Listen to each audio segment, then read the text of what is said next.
Hey y'all, I'm back. My last video I did was last year, 2023. This is 2024 January, probably about the 19th of January. Um, so I'm back, reboot. Uh, I quit my job since I was last on here too. When I used to do my videos before, y'all see me sitting in a different car, and I was at work most of the time. So I've quit the job, which was General Motors. I worked at General Motors. Um, I worked there for almost 12 years. I started in 2012 and quit in 2023, of course. And how I got the job there was my ex-husband worked there for about 12 and a half years before he took the buyout in 2008. And he gave me an application to fill out, a paper application in. I filled it out in 2008. It took them 4 years to call me. When they did call me, me and my ex was on our way on the highway down to San Antonio, Texas, to my youngest son's graduation from the Air Force.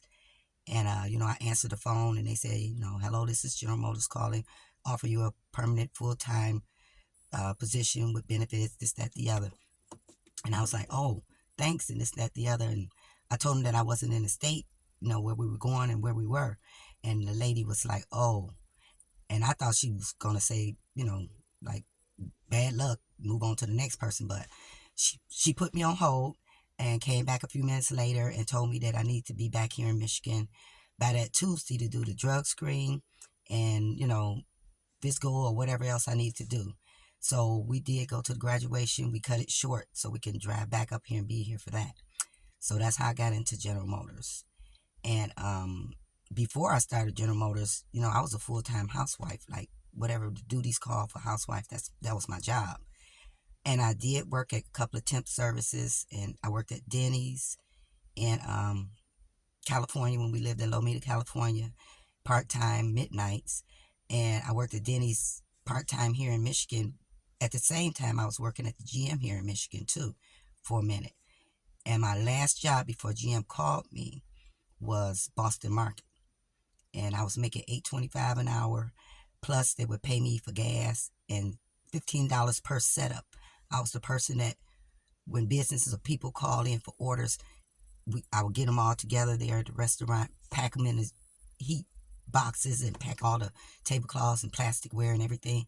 Drive to the location, go in, set up the whole table, make it as nice and presentable as I can, and they paid you $15 each time you had to go out and do that, plus the $8.25, which was nothing. I mean, it was good money, but I'm talking about it was nothing compared to what GM paid me. When I quit, I was making $32.32 an hour, I believe. Um, so yeah, and even the day that I started my orientation, and it was for 2 weeks. We did the 2 weeks, 6 a.m. to 2:30 in the afternoon. Um, the first day I got online, I was placed across from a young lady who's still my friend today. Um, I think she and her husband had applied at separate times, but they didn't wait but a couple of weeks and was hired in. I waited 4 years, but that's here nor there. I was in, but I had to quit. I couldn't um, wait and retire. I couldn't hold out. I couldn't do anything. I just had to quit the day that I quit because of my mental health and my depression and anxiety.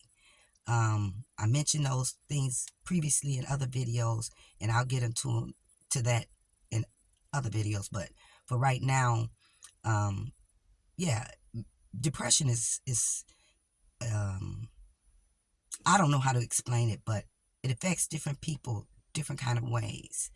It can last probably a day, an hour, 2 days, 2 years, or 50 years. Who knows? It's each individual. And I believe I had some issues probably before my marriage that wasn't diagnosed.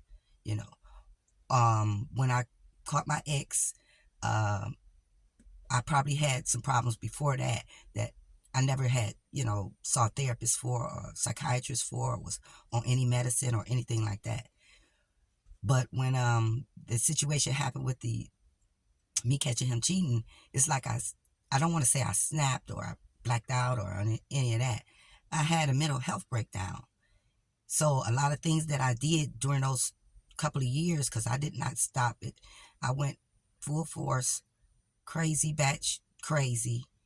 I did so much stuff, and I'll get into that. A lot of things I did, a lot I didn't. You know, I guess to boost up the help they needed, they lied on me. So I'm gonna tell the story like they said it, and I'm gonna tell you what I did or didn't do. Anyway, so that's that for that.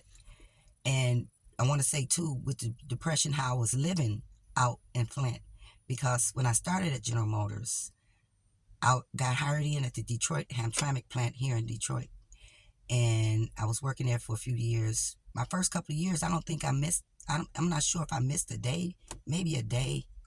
I'm not sure, but my attendance was great. Never tardy. I don't think not one tardy. But when I caught my husband, everything just went straight down, and I went straight off the mental health chain. And so I was in and out of. I went to the hospital. I was in an outpatient program twice for mental health. Even when I went to Flint, I was in an outpatient program, and I was seeing my psychiatrist here. I don't know if I should mention my second psychiatrist, Doctor. He really helped me. Like all of the stuff I was doing, he was helping me. He helped me. I'll leave it at that. So some of the stuff that I talk about that happened in my life and the way I behave, you know, just know that I tried to fix it, and I fixed it as best I can. And now I'm doing better. Since I've quit, you know, I had to go in. The day before I quit, oh, it was bad. My anxiety, my depression, all of that. I couldn't even stay at my job in position. I didn't work on the line. I worked offline, packing parts to build doors for the trucks. I would do a little bit and walk out the building, go outside, smoke 1 or 2 cigarettes, be outside. My supervisor would call me on the phone. You know, Anita, where are you? I'm outside. The line is stopped because you were something. And I go back in and go to work. And she gave me a lot of breaks. I have to say, she was really a good supervisor. She understood because, you know, I spoke to her about different things, and she, I guess, knew something about me or whatever. I don't know how your records follow you from your jobs, or how supervisors speak, or what they know, you know, if medical talk to them, or how do they back and forth to know who they working with on this line. But so I was just messing up at work, and I was just not going to work. We supposed to be there 6 days a week, 5 days a week. I might go 2. I might go 3. I might go leave early. I had the FMLA, and I used it. I lived in Flint because I was transferred out there, you know, and I would drive back to Detroit. I don't know, just to be around my family, just, you know, just to, I don't know what I was looking for. Just to, I guess, get comfort or something, some encouragement or something, which I never got. You know, I would talk to a few family members who were, you know, pretty much stable in the mind. And then a lot of them just was doing, they got issues. So that did me no good. And I wouldn't go to work. And as anybody know, when you don't work, you can't pay your bills.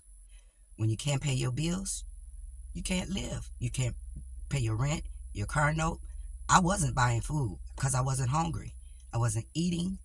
Like right now, it's cold up here in Michigan, and it's snowing right now. And I got on, I think, probably 5 layers. I used to wear a size 14, 16 before I caught my ex cheating. I lost weight all the way down to a 7'8". I think I'm probably like an 8'10" now, maybe.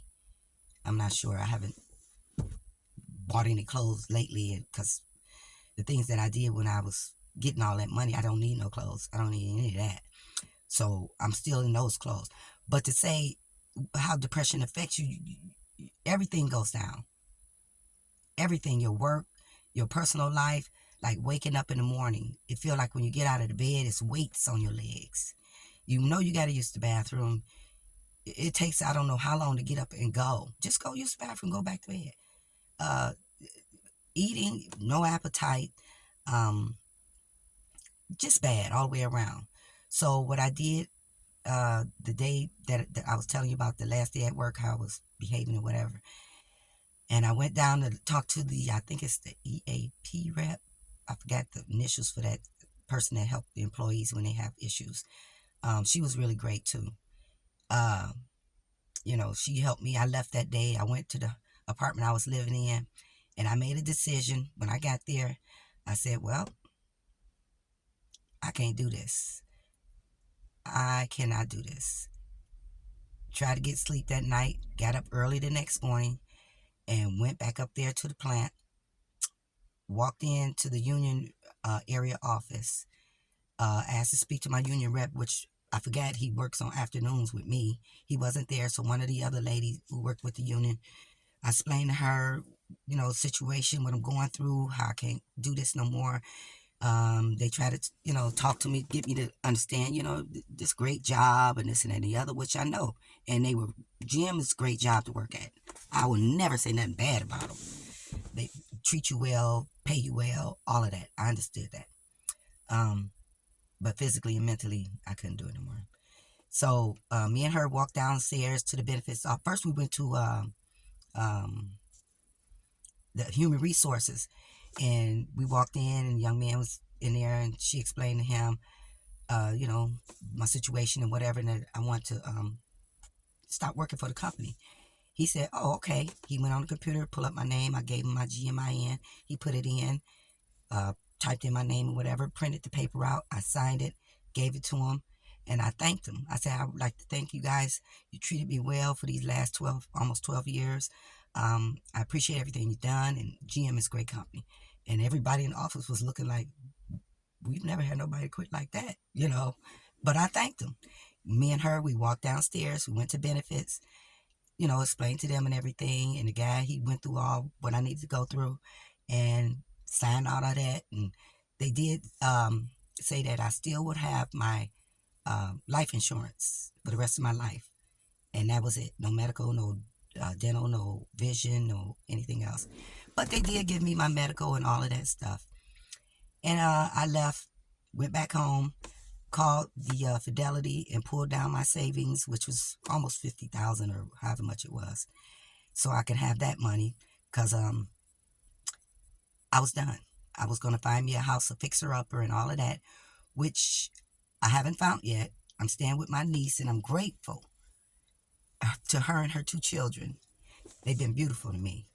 And so I'm staying there, and I, helped some of my family members. And I lent out a large portion of my money. I'm going to get it back. But I had to do it for someone I love, and they needed it, like right then. So that's what happened with me and my job. So I'm not employed. So I'm going to try to come over here on this YouTube channel that I started. And hopefully I can help somebody else with my stories, my story personally, and the stories that I give, from being here on this earth for 63 years. I'll be 64 in about a month and a half, 2 months in March. So let's hope that I can be consistent and come back and help somebody.